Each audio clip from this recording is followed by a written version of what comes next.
welcome to Seska's Kitchen.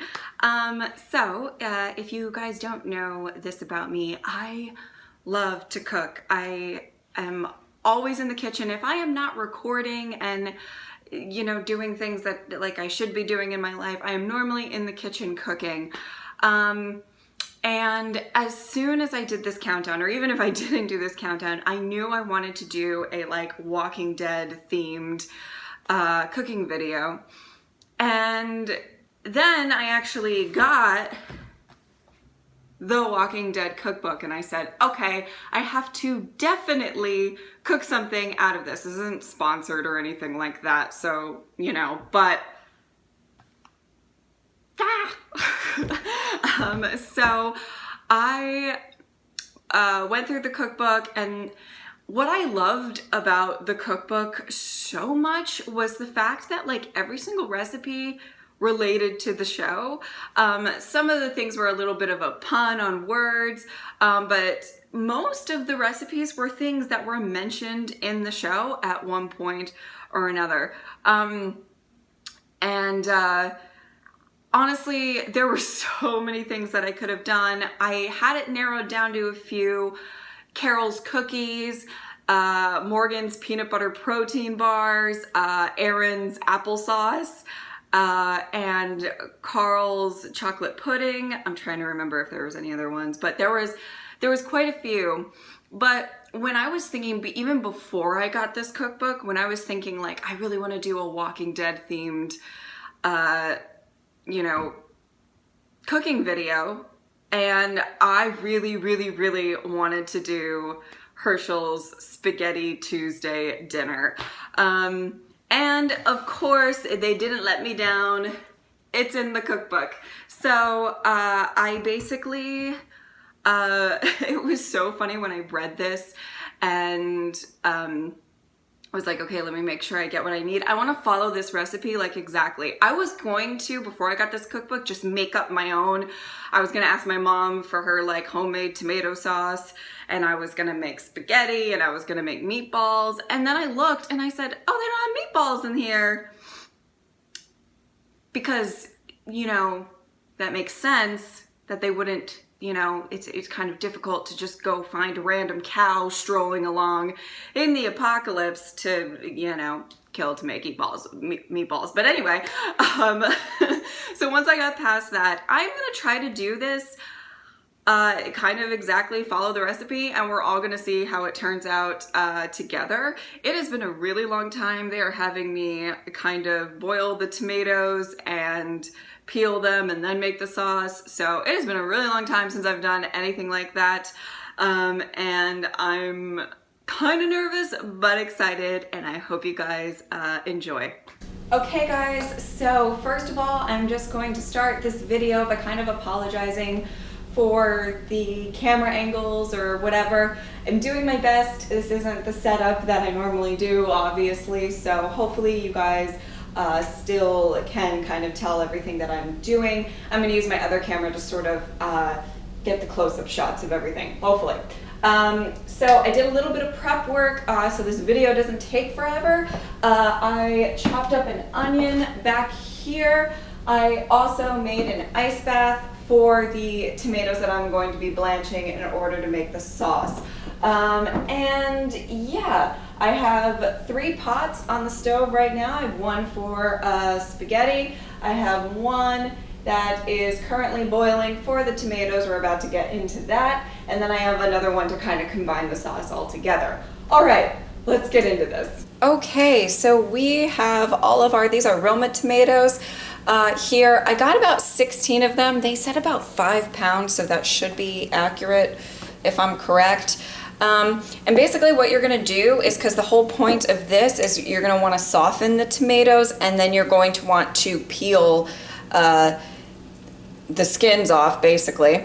And so basically you're going to take a really little but kind of sharp knife, and you're going to go to the bottom of the tomato, and you're just going to basically make an X like that. You see? And you're just going to drop it right into the boiling water. The X is just gonna make it a lot easier to peel the tomatoes once they're done blanching. Okay, so I have half of them in there. I'm gonna let these blanch up first, and then I'm gonna do the other half. Basically, once the tomatoes are in here, you're just gonna have them go in for, they say 30 seconds in the cookbook. I'm leaving them in for about a minute or so, just to really soften them up. And then I'm just going to put them right on over to the ice bath. Okay, so the first bit have gone into the ice bath, and that's basically how you blanch anything, a lot of different vegetables and stuff like that. I'm gonna do the second round off camera, but yeah, I mean, an ice bath, if you don't know what it is basically ice and water, and you want to basically get them super cold right after you get them super hot, basically. All right. Alrighty guys, so this is the first batch of tomatoes. The other ones are in the ice bath right now, and I am just going to show you guys how to, this skin should just peel right off. They say to use the knife in the, which you can, if you really want to, but if you've washed your hands, you can kind of use your fingers as well. And the skin, oh, I'm not in frame, sorry. Will just peel right off. And there you go. There's one. A lot of these, if you blanch properly, the skin will just kind of like fall right off just like that. You don't want to cook it too much. I think this one got a little too cooked because then then it's gonna liquefy, and you want to wait for that to happen with the sauce and not right now.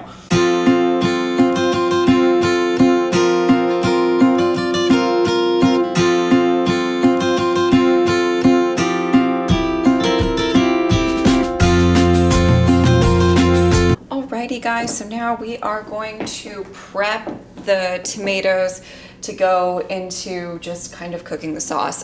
Just an update, I did start boiling the water for the spaghetti, and we're just gonna kind of see how long this takes. I'm not entirely sure. So basically what we're going to do is we're just gonna cut off the ends here because you don't want that. And then we are just gonna cut all the way down the middle. Whoop. And you want to get rid of the seeds. You want to get rid of this stuff. That's not the juicy, good stuff. Okay, so I'm just scooping out right onto the cutting board in this little area right here. And then we are just going to cut up the tomato. I'm not going to use too much of the core because I don't really want that in my sauce. But the rest of it can get cut up pretty nicely. And then I'm just putting it right into this bowl right here, which is basically the same bowl I used the ice bath. I just poured the water out of it.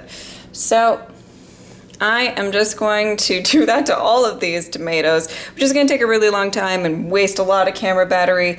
So I will see you in a second. Okay guys, so I cannot even remotely tell you how glad I am that I didn't record for all of that, because genuinely it took a very, very long time. I kind of went with my own method. I'm gonna do the last tomato how I have been doing it. So you see the seeds here, the seeds there. I've kind of carved around and used my knife mostly, as opposed to really, you know, you're getting out the core and stuff like that. Okay, and then I just use my knife to sort of scrape out the seeds, and then I just chop up and add it to my bowl of tomatoes. I think the reason that their method is just not working so great for me is just the sheer fact that they literally have, I think my tomatoes just aren't as ripe as they should be, and you know, that's just how it goes. Come here, Boo. Can you come all the way up? Up, up, up, up. I don't know if he's in praying for you guys, but ready? Your biscuit? Oh, good boy! There's your appearance from Rocco. Okay, so I have the tomatoes that took a really, really long time. This water is boiling up for this spaghetti, and now I am just going to cook and sweat out the onions a little bit to start up the sauce. So basically I melted the butter, and now I am just sweating out the onions right in there on a fairly low heat. We're gonna turn it up a little bit later, but you just want the onions to sweat. I'm sorry if you can't see entirely into the pan. It's just a bit difficult with this camera angle. So we're just gonna let that go, sweat, and have them cook until they're pretty translucent, and then we're gonna add the tomatoes. If you guys can't tell, hold on, I'm gonna try to move you guys really. If you guys can't tell, I tend to cook my onions or cut my onions pretty big, pretty coarsely, and not super fine or whatever. That's obviously up to taste. And the recipe didn't really specify, so I did what I normally do. And now I just have a bunch of chopped tomatoes that my lord, took a while to get through, but that I am just going to add to the pot right now. Woo!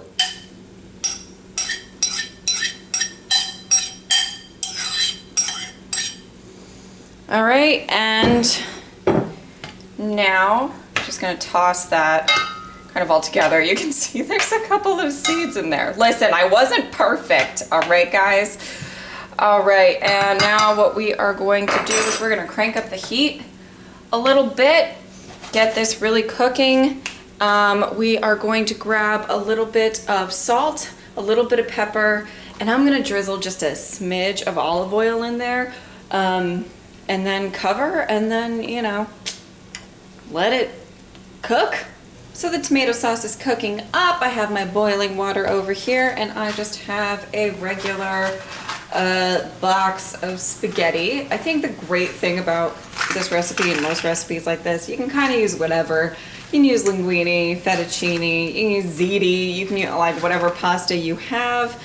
As you can see, I have some spaghetti behind the pot, but I'm not gonna use that. I got a whole new box just for this. So I'm just gonna cook this up. Right in the pot it goes. A little bit more that I didn't get in the first go. Is right, there we go. And that'll cook up probably decently enough in time for the sauce to cook. So you basically want to cook the sauce at a high heat, and then you're just going to lower the heat and have it simmer. Oops, sorry guys. With a lid on.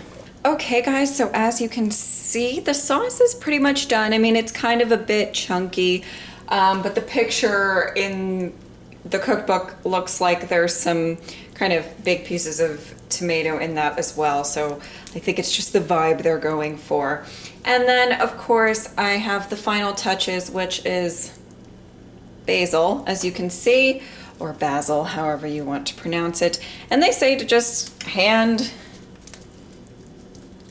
you know, just get these big chunks in there. That's what they said, so that's what I'm gonna do.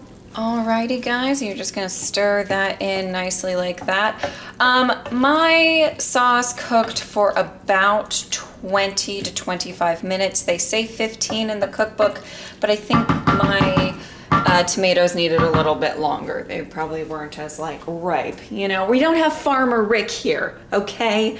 You know? All right, so I'm gonna combine this and I'll let you know how it is. All right, let me get a decent close-up shot of that. Obviously, it's not as saucy as I would like it. See, that looks a little more, I don't know. It's not as saucy as I would like it, but it'll do the trick, and I am about to go eat this with some parm on top, and yeah, I hope you enjoyed this video. Thank you guys so much for watching. I will see you next time. Bye.